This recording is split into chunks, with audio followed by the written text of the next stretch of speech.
What do you think contributed to that apathy, so to speak?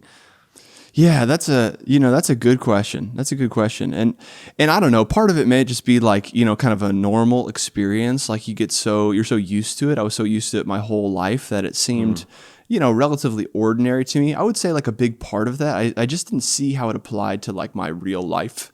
Yeah.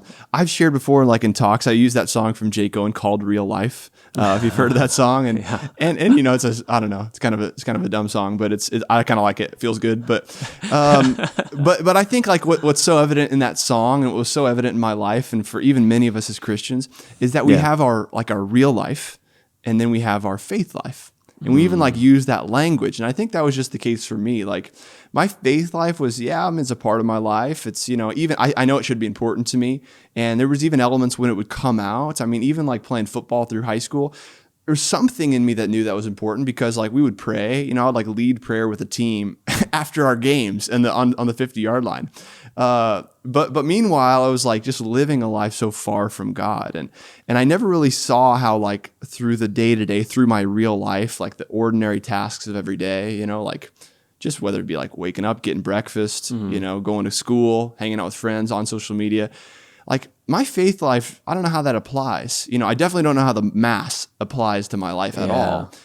So I would say it was just that. It was like this disconnect between my faith life and what I thought to be my quote real life. Of course, as I grew to find out that my faith is actually what enables me to have a real life at all, and for me to live my fullest self. But I think that was a big part of it. It was just kind of like it was just relegated to the sidelines of my life. Yeah. Was there like a catalyst moment where you saw this connection of how your faith life and your real life like connected?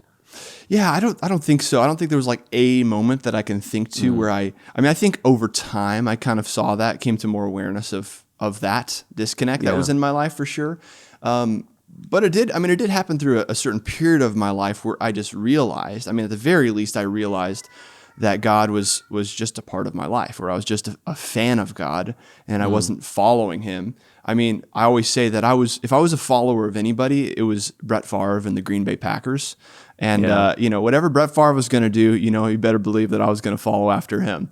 And so, so while I was certainly a fan of our Lord, fan of Jesus, it just wasn't a follower of him. It didn't apply to my everyday life. Sure. But I would say, that turning point was really like meeting my wife, who was a really faithful Christian, who really loved the Lord, seeing something different in her, seeing how like she really took seriously her life as a disciple, and even seeing just like how it did actually affect every part of her life, not just like, certain aspects of her life. It affected the way that she lived her life.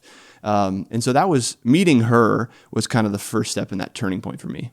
Hey everyone, thank you so much for checking out this clip from the Practical Theism podcast. If you enjoyed this clip and you want to check out the full episode, you can do so by finding it on our YouTube channel.